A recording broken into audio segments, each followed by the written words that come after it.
U Centar za fizikalnu terapiju Fizionova došla sam na predlog mog kolege i prijatelja i nisam se pokajala.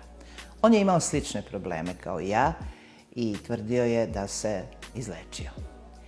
I zaista, ja sam danas, posle 15-ak terapija, potpuno nova žena. Problemi koje sam imala bili su veliki, bila sam prilično zapušten slučaj.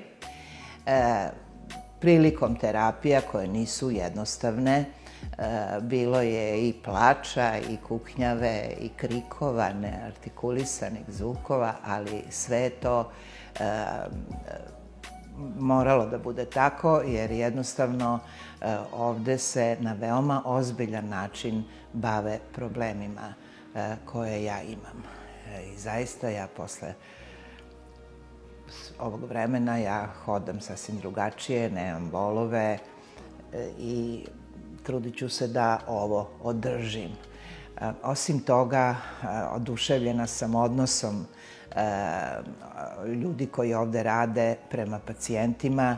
Ovde rade mladi, vredni ljudi, sposobni, veoma su ljubazni i zaista mi je uvek bilo zadovoljstvo da dođem ovde i da se podvrgnem terapijama.